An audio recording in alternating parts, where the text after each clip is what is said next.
Hey guys, I've been wanting to film this video for quite some time, but I feel like I wasn't in the right headspace to do so until now. It is in this time I should mention I am not a doctor, nutritionist, or other healthcare practitioner, and if you're going to change anything about your diet, you should always consult with a doctor, nutritionist, or other healthcare practitioner before doing so.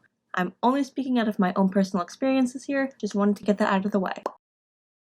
I've alluded to my gut issues in the past, and I'm going to come out with a what I eat in a day video very soon. So I figured now would be a good time to kind of set the scene as to my gut issues so you're not alarmed by my very restrictive diet. And if you're watching this after my what I eat in a day video is out, I highly suggest that you finish watching this video first before you watch the other video to give you a little bit of background info and context as to my digestive issues. Firstly, let me say that although my gut issues are still very prevalent at this time, they don't prevent me from performing my day-to-day tasks.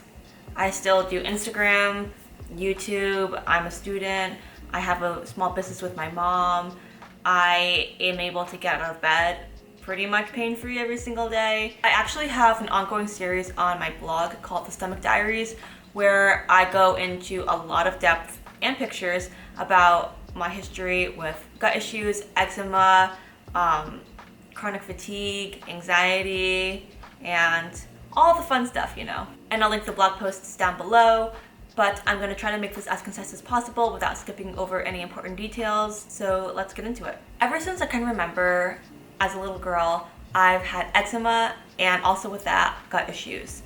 And the eczema that I had was primarily on, well, I still have it, on my hands, and I don't have it anymore on my legs and my arms. Let me give you a little context as to how bad my eczema was. When I was in preschool, we had story time, and there was this big area rug that was like I don't know if it's called shag, but just a very furry rug. My hands were so itchy that I sat on the area rug and I just rubbed my hands right on that rug.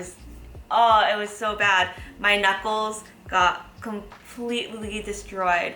They were so red and bleeding, and the skin was all gone, and it was just not good at all. At that time, I didn't have the self-control not to scratch. For me, I was just sitting there cross-legged doing my thing while the teacher was reading us whatever she was reading, I don't know.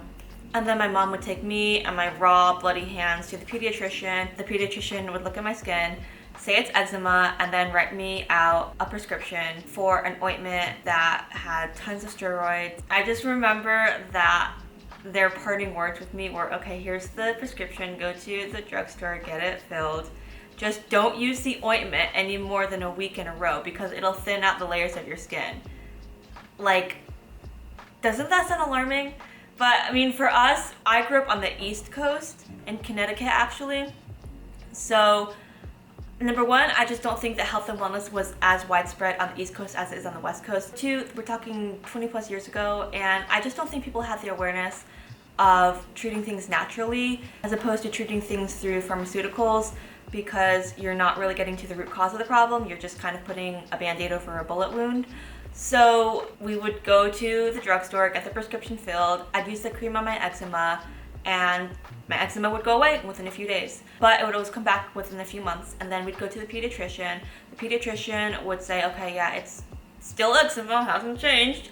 And then they would say, but you are immune to the old prescription that we gave you. So they would write out a new prescription. And it'll be just this other new steroid-laden cream that I can't use for any more than a week in a row because it'll thin out the layers of my skin. So I'd use that, and then after that cycle of healing and then breaking out again and being immune to the other ointments that I've used in the past, then they just keep writing prescriptions out for me. And now in retrospect, I am really confused as to why not one of the doctors asked me what my diet was like, what my sleep patterns were like, if I got stomach aches, if I had bloating, if I had any other sort of digestive issues. But that was just how it was. Now let's kind of pivot a little bit and talk about my digestive issues. The story starts out pretty much the same. Ever since I can remember as a little girl, I had a lot of digestive issues, but I just didn't know it. Well, like, not that I didn't know it, but I just didn't associate it with what I was eating. like, okay, let me backtrack a little. Let me try to explain. I got bloated a lot. I got stomach aches a lot. I always felt like I had excess air in my body. But when you're young and you're experiencing that, you don't know any other way of living. So you just accept that as normal. In my school, I had kids who had peanut allergies. I had kids who got migraines. I had kids that had asthma. So although these things are not normal, I just kind of accepted my gut issues as my normal. It's like, oh, you have migraines, well, I get stomach aches and my stomach just expands a lot. I guess that's my quirk, if you will. That's sort of the story that I was telling myself all those years growing up. I didn't eat junk food though. My mom always made homemade meals. Like I ate a balanced diet. I had chicken, all sorts of grains, brown rice, white rice, wild rice. I had nuts, seeds. You know, I did go to fast food joints maybe like 3 times a year. That coupled with my eczema, never associated the two to be linked to each other. But now let's fast forward to when I moved to California. I was 13. Growing up on the East Coast, the weather is very humid. Moving to the West Coast, it's extremely dry. My eczema, amazingly enough, kind of cleared up on its own with the climate change. So my mom and dad and me were all like, I wonder if my eczema was caused by the weather. So it's like, I'm not gonna complain. I don't like life with eczema, and I sure like life without eczema. So who am I to question why all of a sudden it just went away? My gut issues were still always there, but I just didn't really think that they were that bad.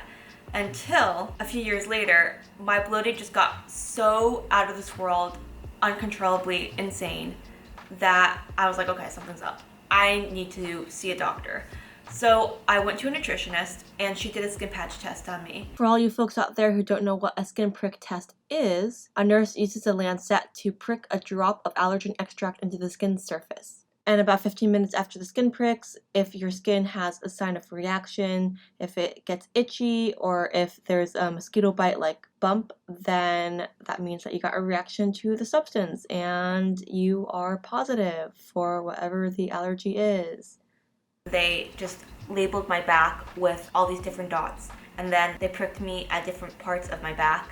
And then after they prick you, you wait about 15 minutes, and the nutritionist comes back to check on you to see how your back looks, if there are any bumps where they pricked you. And when I got the test back, the results were all in red. And red is the foods that you're allergic to. So I remember my mom and I were sitting in the treatment room and we both got handed this list and I just saw all this red. I was like, oh my goodness, what can I eat? I don't think I have, or maybe I do.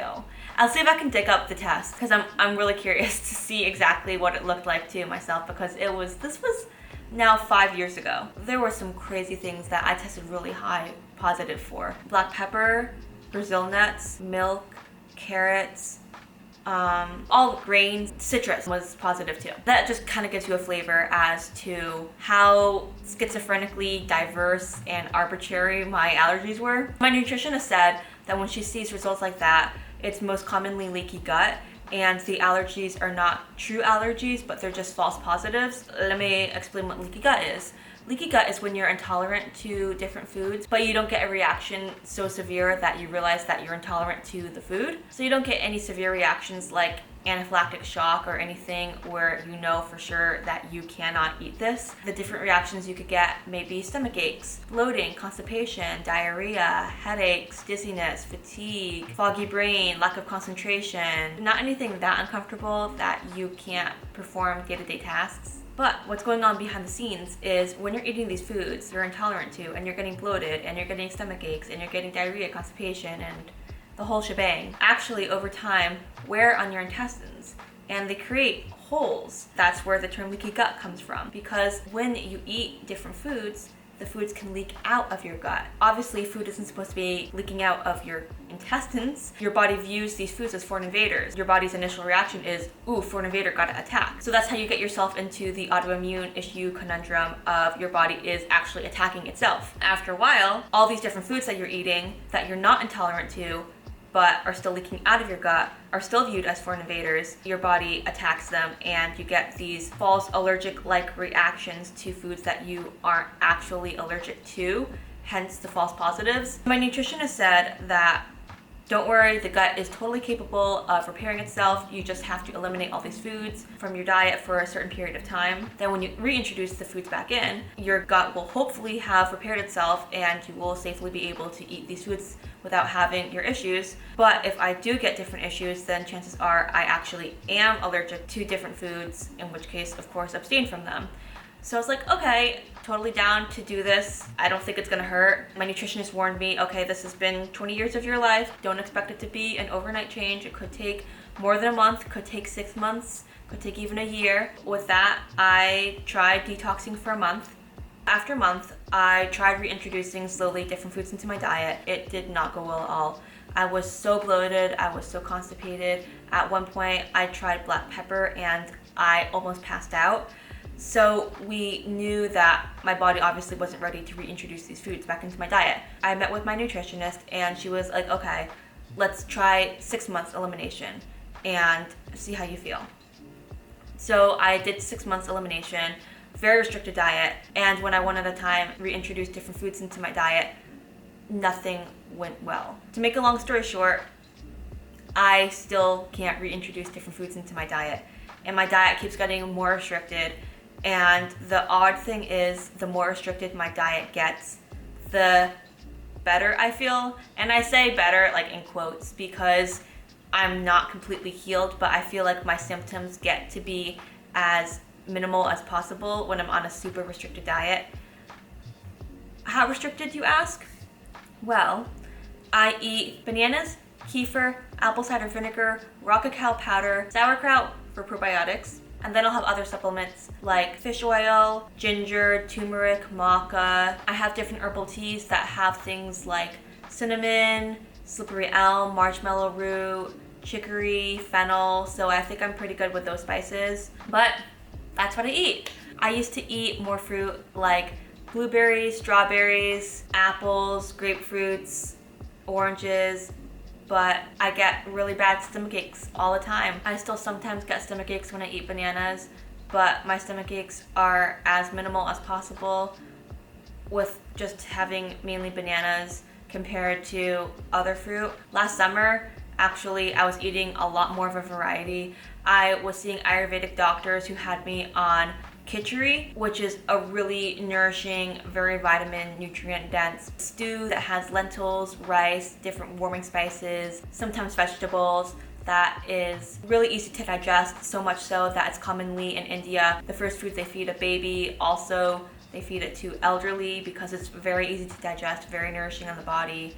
But that just was not going well. I was literally having 1 tablespoon a day, just building my fragile digestion up until I could handle 1 cup to 2 cups a day. Side note, I was still eating my bananas at the same time as eating the khichdi. Don't think that I was eating only like 1 bite of food a day. After a while, my hands started getting kind of cracked again, which is a sign that something's not agreeing with me.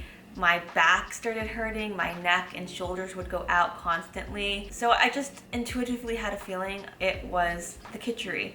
I took it out of my diet and I felt better immediately. I haven't had as many joint issues since, and I'm on the most restricted diet I've ever been on. People always ask me, where do I get my protein? I have tried different animal proteins. I've tried bone broth, I've tried salmon, and every single time my body just completely rejects it. I'm not sure what the issue is. My nutritionist actually is sending me to Stanford Medical Hospital to get further testing done, and I have testing in 2 days. It's called neuroscience imaging test, I think, and get this, guys, it's a 4 consecutive day test. The first day is 8 hours long, the second day is 6 hours long, and the last 2 days are 2 hours long each. I don't know what they're going to be doing during that time. I think a bunch of blood work. I think they're going to do a lot of MRIs, but I don't know what they're going to have me there for 8 hours. Hopefully something will come from that. Spoiler alert, they ended up canceling the MRIs once I got to the Stanford Medical Hospital Palo Alto campus. They needed me to eat eggs and toast or else oatmeal as a backup if I couldn't do the eggs and toast for the MRIs to read properly. I don't know the science behind it, but there's apparently a specific diet you're supposed to eat before you get your MRIs. I told the doctor I couldn't eat that, and they said there's no point in doing them then. We drove almost 2 hours in rush hour traffic to get there for no reason and just had to turn around and come back. So that was a waste of time, but that's okay because people travel all over the world to go to Stanford. So I'm grateful for being close enough by where I don't have to take a plane to travel there. I've been tested for SIBO, I've been tested for celiac, I've been tested for full thyroid panel to rule out Hashimoto's or any common thyroid issues that are really prevalent with women. We are at this point not really sure what the issue is because my blood work for the most part is pretty normal. The only thing that's slightly off sometimes is the liver, which is so slightly out of normal range. Doctors tell me it's not really anything to be concerned with. I haven't been tested for Crohn's, but my nutritionist strongly suspects that it's not Crohn's. I haven't been tested for lupus, and that is one thing I'm kind of curious about because lupus commonly manifests itself in rashes, and I'm wondering if my eczema all my life was actually not eczema, but really a symptom of lupus. So if none of that generates any results worth pursuing, I'm gonna look into chronic illnesses because I know a lot of people who have gotten diagnosed with Lyme and they have had a lot of gut issues as their symptoms. So I'm really curious to kind of delve more into the world of chronic illnesses as opposed to looking at different autoimmune diseases. But the thing is, I don't know if I was born with these issues, but I just remember as far back as I can remember I've had these issues. So it's really hard to tell if it's something that's autoimmune, something that's just in my genes, or if I got bit by a tick or something when I was a little girl and I just didn't realize it, and that's why I feel like these issues have been with me for all of what I can remember for my life. I am from Connecticut, and that is where Lyme disease originated, so it's not that far out of the question. It's a process, it's a journey, but even with all this happening to me, I'm actually grateful for the experience because it got me super invested in health and wellness and learning about the food industry, which turned into me learning about the skincare industry, which is how my mom and I organically started Drifter Organics.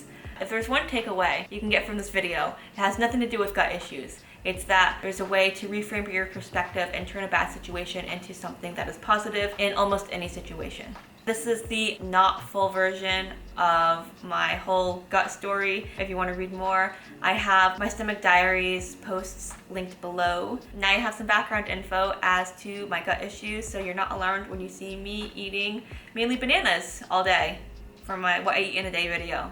Even though there's so much research being done with autoimmune and chronic illnesses, I feel like there is so much more that we need to learn. If there's anything that I've learned in all my years of seeing doctors and being treated is you have to be your own advocate. You have to be able to question doctors' comments and say, no, wait, I don't feel well. There is something wrong. Can you run more tests?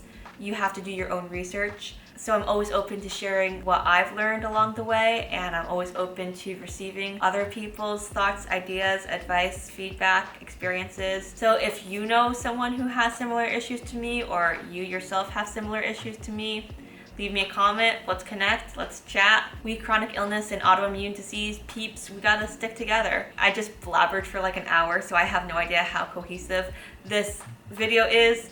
But hopefully this gives you some insight into my gut issues that I keep alluding to and why I put so many bananas in my shopping cart at Whole Foods in my LA recap video. That's it for today. I will see you in the next video, which is gonna be my what I eat in a day video when you get to see all the different ways I eat bananas.